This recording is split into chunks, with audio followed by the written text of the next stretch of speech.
Welcome back to the study. I'm Gary. We're here tonight with the star of the BethleHammer. This is Derek Dinter, the BethleHammer himself. So we'll bring him on set and we'll get started with the conversation. Great to have you here. Thanks, Gary, for having me. So this film for you, it's your first experience into the filming kind of industry, aside from some let's say amateur films. Mm-hmm. Yeah, it's a new one for me. I haven't got much experience in the amateur filmmaking, although I did a couple of small plays on Broadway. Nice venue to work in. But I'm excited for this. I had the writer Gary, ventriloquist, come up to me and he asked me if I would do this part called the BethleHammer. And I read the script. I was unsure. I was a little shaky at first. I was unsure. I read the script and he had me. I had to. I've never played a role like that before, and I thought it'd be a challenge. So I thought, what the hell? Kind of dive in, take a chance on it. Yeah, So, this role for you, it's a little out of character. You're acting real tough. Yes. Real mean, very aggressive. Yeah. How did that feel? How was getting into that role for you? Getting into the aggressive role is actually a lot easier than you think. You just got to think of a lot of bad things, and you get right into it. But it's not the type of person I'm not an aggressive person. Although I did enjoy a couple of the times during the film where I got to use my anger to my advantage. It was great. I enjoyed it a lot, and I learned a lot about myself from this film. Yeah. So speaking to your advantage, just on that. We have actually a couple shots in the film with you slapping around your cousin Paul Dinter playing Paldo. Yes. So how did that feel? Kind of a situation maybe you've been in before as an older cousin, huh? Me and Paldo, we're pretty comfy with each other. We've known each other our whole lives. I guess I've always been a little bit of an aggressor around Paul, so pushing him around in this film, it kind of seemed like we were back being kids again. All right, felt good. And it made that good comfort zone. We could really perform to our best abilities, being related and all. Absolutely, yeah. But if you're asking, did I enjoy hitting my cousin Paul? Yeah. Yeah, you did. Absolutely good.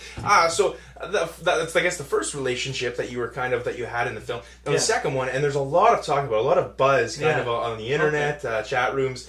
Twitter's going crazy. Really? Catherine Trumbull. Oh. You Foxy, too. Yeah. Foxy Scarlett in the film. Yes. Catherine Trumbull. She plays an incredible part. Yeah, and the question, I guess, that everyone's asking at this point is there something there? Are you two an item or not? Well, on the professional line, I'm not going to go out there and say, me and her have a thing going, because I respect her, and I'm not going to go out there and say that type of stuff on national TV. But if you're asking me, is there something going on between me and Catherine?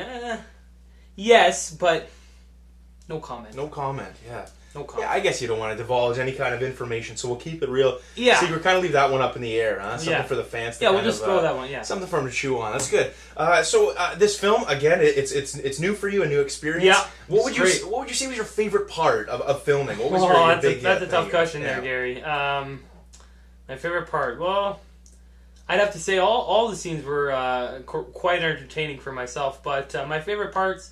Probably the fight scenes. I very much enjoyed being able to get physical a little bit, get out of my comfort zone, work around, all those barriers, being able to choreograph it. I talked to the director, actually, Gary Milano, and he said I can choreograph the fights all myself. So I was pretty impressed by that. Usually directors or even writers like to take that under their own wing, but he let me do it because he trusted me as an amateur actor, which I appreciate. And you had kind of a run-in with the writer of the film, Gary Devanti. In the situation. Gary, Yeah, he's a little bit of it's a butt-head situation. How did that kind of pan out? Yeah, well, that's the thing. Writers and directors, they're on the same team, but sometimes they clash. And different pages. They act like they're not on the same team, or one wants it this way, one wants it the other. They're both great, But overall, the director's my boss. He's the one I look up to. So he's going to make the final call. He's going to make the final call, and I respect his judgment. Absolutely. So you're coming up. Actually, you're not finished filming. You're coming up on your final fight scene, and yes, that's the big choreographed scene. Yeah, that will be about a minute and a half fight scene. The fight scene we had before in the bar. Scene 5 or 5, I think it is. Bars. The bar scene. It's only 20 seconds. 20. A short scene. But we're really trying to push the last scene, make it more entertaining. People have been waiting for this the whole film. We really want them to get involved, get jacked about it, be excited. A lot of talk about the fight scene. Which I'm very excited for. Yes. Absolutely, you're going to be taking that kind of under your own wing. Yeah, under my wing. You're working. I guess that's a two-man part there. You start off working with your cousin Paul, Paul Dinter, and then the second part of the scene, you're actually working with another actor. At that point, and I believe that they're planning on keeping that kind of a secret, kind of under the wings, but maybe like a pop-in from another well-known kind of star. Yeah. Well, you're right. I'm not going to say much about it because I don't want to spoil the film. Of course. But yes, there will be a little bit of a twist, a little bit of a change, a little bit of excitement, you can say, by the end of the BethleHammer, and you'll have to just come by to see it for yourself. Absolutely, I'm excited for it. I guess the only question I've got left for you is this: there's so much buzz. Again, on the internet, just going crazy, all sorts of boards and advertisements, and people are wondering, BethleHammer 2, clearly not even released, blockbuster hit. They're saying it may dwarf The Hobbit, released the same night. Yeah, it did. I believe the director actually received a call from Peter Jackson, and it was kind of a friendly kind of jest kind of call, but they're talking big numbers, big hit immediately, so that's kind of exciting. Yeah, that is very exciting, yeah. Do you see a sequel in the future? Gary, the thing is, we've sat around. We got together. A couple of the co-stars, Paul Dinter, Catherine Trumbull, the director, the writer. We got together the finance guys, of course, yeah, and talked about, do we have enough? Will we make enough? Does the public want a BethleHammer 2? It's all about the money, yeah. Well, not always. It's what the people want. What the people, and they're yelling, they're screaming loud for it. Yeah. So you know what? We like to fool around with our new equipment.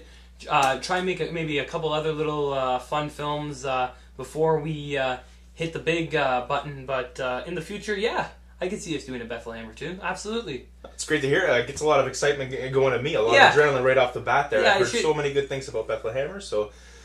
Great, I'm very excited. The date and time for this, I believe, again, is Friday, December the 14th. Yes. And red carpet event starts at 7 o'clock at the Grand Theater. 7:30. Yeah, in between that time. Up in the air, you can't really tell with these famous people. They like to show up on their own time. Whenever they feel. Be there at 7. Sounds good. Yeah. Okay, and then the actual premiere itself at 8 o'clock. 8 o'clock, yes. Well, I can't wait to see it. I'm excited to be there. I'm very excited. I'm very nervous, actually. But thanks, Gary. Thank you so much for coming on. It's been great. I appreciate it. Take care. And we'll see you after the premiere. I'm sure we'll have you back on. Absolutely.